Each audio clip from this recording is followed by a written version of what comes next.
గౌతమి న్యూస్కి స్వాగతం. నర్వమండల కేంద్రంలో జిల్లా స్థాయి బీజేపీ పార్టీ ప్రాథమిక సభ్యత్వ నమోదు కార్యక్రమం పార్లమెంటు సభ్యురాలు శ్రీమతి డీకే అరుణమ్మ గారి చేతుల మీదుగా అంగరంగ వైభవంగా జరిగింది. ఈ సందర్భంగా శ్రీమతి అరుణమ్మ మాట్లాడుతూ, ప్రతి బూత్ నుండి 200కు పైగా బీజేపీ పార్టీ సభ్యత్వం చేయించే విధంగా చూసుకోవాలని కన్వీనర్లను, అధ్యక్షులను, పదాధికారులను, పార్టీ కార్యకర్తలను ఆదేశించారు. ఈ కార్యక్రమంలో రాష్ట్ర కన్వీనర్, మాజీ ఎమ్మెల్యే రామచందర్రావు, నారాయణపేట జిల్లా అధ్యక్షులు పగడాకుల శ్రీనివాస్, జిల్లా ఇన్ఛార్జ్ విష్ణువర్ధన్ రెడ్డి, రాష్ట్ర కార్యవర్గ సభ్యులు బి కొండయ్య, రతంగపాండి రెడ్డి, బంగ్లా లక్ష్మీకాంత్ రెడ్డి, జిల్లా కో కన్వీనర్లు శ్రీమతి ప్రసన్న బలరాం రెడ్డి, కెంచె శ్రీనివాస్, మహిళా మోర్చా జిల్లా అధ్యక్షురాలు శ్రీమతి లలిత వెంకటరెడ్డి పాల్గొన్నారు. మనం మన సభ్యత్వాన్ని పెంచుకోవాల్సిన బాధ్యత మన మక్తల్ నియోజకవర్గం నారాయణపేట నుంచి కోడంగల్ వరకు ఉన్నది. వీటన్నింటిని ఆధారంగా చేసుకొని సభ్యత్వాన్ని మనం ఇంతవరకు నేను చాలా మందితో మాట్లాడుతున్నాం. కార్యకర్తలు అయితే చేసిండ్రు అన్న, మా గ్రామంలో 50 మంది, మా గ్రామంలో నాయకుల కాడికి 50 మంది 100 మంది చేసినామంటున్నారు. 50 మంది 100 మంది సరిపోరు. గ్రామంలో మీరు 50 మంది 100 మంది చేస్తుంటే రేపు రాబోయే స్థానిక సంస్థల ఎలక్షన్లో మనం గెలవడం కష్టమవుతుంది. మెజార్టీగా మనకు అన్నమ్మక్క చెప్పింది ఇంతవరకే 50% ఓటర్లలో మనం పైగానే 50% పైగానే ఓటర్లను నమోదు చేసుకోవాల్సిన బాధ్యత ఉందని చెప్పడం జరిగింది.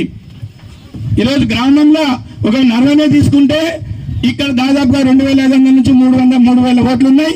ఓట్లు పడ్డ శాతం చూసుకుంటే 2,500. కార్యక్రమంలో పాల్గొని విజయవంతం చేసినారు. ఈ కార్యక్రమం భారతీయ జనతా పార్టీ సభ్యత్వ నమోదు కార్యక్రమం 2వ తేదీన ప్రధానమంత్రి నరేంద్ర మోదీ గారు మొట్టమొదటిగా సభ్యత్వాన్ని తీసుకొని ప్రారంభించారు జాతీయ స్థాయిలో. అదేవిధంగా జిల్లా స్థాయిలో నిన్న రాష్ట్ర అధ్యక్షులు ఏదైనా మంత్రివర్యులు కిషన్ రెడ్డి గారు దీన్ని రాష్ట్ర స్థాయిలో ప్రారంభించడం జరిగింది. ఈరోజు జిల్లా స్థాయిలో ఈరోజు రేపు 2 రోజులు జిల్లాల స్థాయిలో కూడా ఈ కార్యక్రమాన్ని అన్ని చోట్ల కూడా ప్రారంభించడం జరుగుతుంది. తర్వాత మండలాలు, తర్వాత గ్రామాల్లోకి ఈ కార్యక్రమం సభ్యత్వ కార్యక్రమాన్ని తీసుకెళ్ళడం జరుగుతుంది. సో ఈ సభ్యత్వ నమోదుని ప్రతి ఇంటికి తీసుకెళ్ళి ప్రతి ఒక్కరిని కలిసి అన్ని వర్గాల వారిని, యువకులు కానీ, మహిళలు కానీ, రైతులు కానీ, అన్ని కుల సంఘాలు కానీ అందరితో కూడా మమేకమై విద్యావంతులు, అడ్వకేట్స్, డాక్టర్స్, ఇంజనీర్స్, అదేవిధంగా అన్ని రంగాల్లో ఉన్నటువంటి సాఫ్ట్వేర్ ఇంజనీర్స్, వివిధ రంగాల్లో ఉన్నటువంటి అందరినీ కూడా కలిసి వ్యాపారస్తులు వారందరినీ కూడా భారతీయ జనతా పార్టీలో చేర్పించుకోవడానికి సభ్యత్వాన్ని అందించి వారందరినీ కలిసి భారతీయ జనతా పార్టీ సభ్యత్వాన్ని పెద్ద ఎత్తున పెంచాలని చెప్పి భారతీయ జనతా పార్టీ రోజు రాష్ట్ర వ్యాప్తంగా ఈ కార్యక్రమాన్ని మరి తీసుకొని ముందుకెళ్తున్న సందర్భంలో నర్మలో కూడా ఈ కార్యక్రమం చాలా పెద్ద ఎత్తున నిర్వహించడం జరిగింది. సో ఆ తర్వాత నెక్స్ట్ నారాయణపేట జిల్లాలోని వివిధ మండలాల్లో ఈ యొక్క కార్యక్రమాన్ని తీసుకోవాల్సింది. తర్వాత ఇంకా మిగిలిన అవంతింత ఆత్మకూరు కానీ, మక్తల్ కానీ, ఉట్కూరు కానీ, మిగతా అన్ని మండలాల్లో నారాయణపేట సైడ్ ఉన్నటువంటి అన్ని మండలాలు కానీ, జిల్లాలో ఉన్నటువంటి ప్రతి మండలంలో కూడా కింది స్థాయి వరకు కూడా వెళ్ళి సభ్యత్వ నమోదు కార్యక్రమంలో అందరినీ భాగస్వామ్యం చేస్తూ ఈ కార్యక్రమం నిర్వహించడం జరుగుతుంది. ఒక పక్క ఈరోజు అధికారంలో ఉన్నటువంటి పార్టీ కాంగ్రెస్ పార్టీ పెద్ద ఎత్తున మరి నిన్న మొన్న గత వారం రోజుల పైనుంచి కురుస్తున్నాయి, 10 రోజుల పైన అయింది వర్షాలు, భారీ వర్షాలు కురుస్తున్నాయి, కంటిన్యూస్గా భారీ వర్షాలు ఉన్నాయి. ఈ ప్రాంతంలో కూడా పెద్ద ఎత్తున భారీ వర్షాలతో పంటలు మునిగిపోయినాయి, కొన్ని ఇండ్లు పడిపోయినాయి. సో చాలా నష్టం జరిగింది రైతులకందరికీ కూడా. ఈ యొక్క పంటలన్నీ నీళ్ళ మునగడం వల్ల నారాయణపేట ఉమ్మడి మహబూబ్నగర్ జిల్లాలో, నారాయణపేట జిల్లాలో పెద్ద ఎత్తున నష్టం జరిగింది. సో ఈ ప్రాంతంలో నేను వచ్చినప్పుడు కొన్ని పొలాలను కూడా సందర్శించడం జరిగింది, చూడటం జరిగింది, ఏ విధంగా నష్టం జరిగింది అనేది, ఎన్ని నీళ్లు అంటే పంటలన్నీ నీట మునిగి ఉన్నాయి. మరి ఇమీడియట్గా రాష్ట్ర ప్రభుత్వం పంట నష్టపోయినటువంటి రైతాంగం యొక్క నష్టాన్ని అంచనాలు వేయించి ఇండ్ల విషయంలో కూడా కూలిపోయినటువంటి ఇండ్ల విషయంలో వెంబడే ఇండ్లు కూలిపోయిన వాళ్లకు ఇండ్లను నిర్మించే విధంగా వారికి ఇండ్లు శాంక్షన్ చేసి మరి వెంబడే చర్యలు తక్షణమే చర్యలు తీసుకోవాలని చెప్పి నేను డిమాండ్ చేస్తా ఉన్నా. మరి రాష్ట్ర ప్రభుత్వం ఈరోజు వాళ్ళు రైతు రుణమాఫీ అయిపోయిందని బ్రహ్మాండంగా చేసేసినామని ఏదైతే గొప్పలు చెప్పుకుంటున్నారో వాళ్ళు చెప్పినట్టు విధంగా ఎక్కడ కూడా రైతు రుణమాఫీ పూర్తిగా రైతులకు ఇంతవరకు అందలేదు. ఇంకా అందని వాళ్ళు 40% పైగా ఇంకా అందనటువంటి రైతులు ఉన్నారు. బ్యాంకుల చుట్టూ నిన్న బ్యాంకుల దగ్గర రోజులు ఆడనే బ్యాంకుల దగ్గర లైన్లు కట్టుకొని క్యూలు కట్టుకుని ఆడని వాళ్ళు తిండి తిప్పలు మాని బ్యాంకుల చుట్టూ తిరుగుతున్నటువంటి పరిస్థితి ఉన్నారు.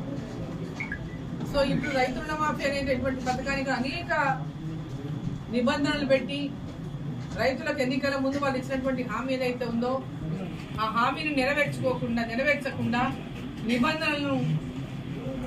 నిబంధనలతో కూడినటువంటి రైతు రుణమాఫీలు చేస్తున్నారు. మరి రైతు బంధు ఇప్పటిదాకా అత్తలేదు పత్తలేదు. రైతు బంధు లేదు. 15,000 రైతు బంధు చేస్తామని 10,000 ఉన్నటువంటి రైతు బంధుని 15,000 చేస్తామని ఇప్పటిదాకా రైతు బంధు లేదు. రైతులకు ఖరీఫ్ పంట కూడా అయిపోయింది, వానలు వచ్చినాయి, మళ్ళీ పంట నీడ మునిగిపోయింది, మళ్ళీ కొత్త నారు పోసుకోవాలి, ఇత్తనం వేసుకోవాలి. ఇప్పటిదాకా రైతు బంధు ఇవ్వలేదు. 7,500 ఒక్కొక్క ఎకరాకి ఇస్తామన్నారు. ఇప్పటిదాకా ఏ రైతు కూడా రైతు బంధు ఇచ్చినటువంటి పాపన పోలేదు. అదేవిధంగా రైతులకు ఈరోజు పెద్ద ఎత్తున అండగా నిలవాల్సినటువంటి సమయంలో రైతులకు భరోసా కూడా వాళ్ళు ఇవ్వనటువంటి పరిస్థితి మనం చూస్తున్నాం. పెన్షన్ 2,000 పెన్షన్ 4,000 అన్నారు. పెన్షన్ రాని వాళ్ళు ఇంకా కాగితాలు పట్టుకొని ఎక్కడ పోతే అక్కడ పాపం కాగితాలు పట్టుకొని మా చుట్టూ తిరుగుతున్నారు వికలాంగులంతా కూడా. సర్టిఫికేట్స్ ఉండి కూడా నేటికి వాళ్ళకు పెన్షన్ లేకుండా ఆఫీసుల చుట్టూ తిరుగుతున్నటువంటి వాళ్ళు ఎంతోమంది వికలాంగులను ఎక్కడ సమావేశాలు జరుగుతాయి మేము ఎక్కడ పోతే అక్కడ పాపం దరఖాస్తులు తీసుకొచ్చి ఇస్తున్నారు. మరి తక్షణమే వికలాంగులకు ఎంబడే వాళ్ళు దరఖాస్తు చేసిన వికలాంగులకు అందరికీ ఎంబడే ఆ యొక్క పెన్షన్ని శాంక్షన్ చేసి వాళ్ళకి పెన్షన్ రిలీజ్ చేయాలని చెప్పి నేను కోరుతా ఉన్నా. ఈ సందర్భంగా మరి నిరుద్యోగులకు 4,000 రూపాయలు నెలకు నిరుద్యోగ వృత్తి ఇస్తామని ఇప్పటిదానికి ఇవ్వలేదు. ఆ నిరుద్యోగ వృత్తిని కూడా ఎంబడే నిరుద్యోగులకు అందించాలని చెప్పి సందర్భం డిమాండ్ చేస్తా ఉన్నా. అదేవిధంగా ప్రతి కుటుంబంలోని మహిళకు 2,500 రూపాయలు నెలకి ఇస్తామన్నారు. ఎక్కడ కూడా 2,500 రూపాయలు ఏ మహిళకు ఇప్పటిదాకా ఇచ్చినటువంటి పరిస్థితి లేదు. మరి ఎంబడే ఇచ్చిన హామీలన్నింటినీ నిలబెట్టుకోవాలని చెప్పి ప్రభుత్వాన్ని డిమాండ్ చేస్తూ ప్రజలకు మోసం చేసినటువంటి విధంగా వీళ్ళు హామీలు ఇచ్చి ఇవాళ నిబంధనలు అని చెప్పి ఆ నిబంధనలతో తూటు పొడుస్తూ ఉన్నారు వాళ్ళు ఇచ్చినటువంటి హామీలకు. మరి ఈరోజు ఎన్నికల ముందు ఏ విధంగా ఎలాంటి నిబంధనలు లేకుండా మేము అన్ని హామీలు నెరవేరుస్తామని వీళ్ళు మాట ఇచ్చిందో దానికి కట్టుబడి ప్రజలకు ఇచ్చిన మాట నిలబెట్టుకోవాలని హామీని నిలబెట్టుకోవాలని ఈ సందర్భంగా నేను డిమాండ్ చేస్తాను.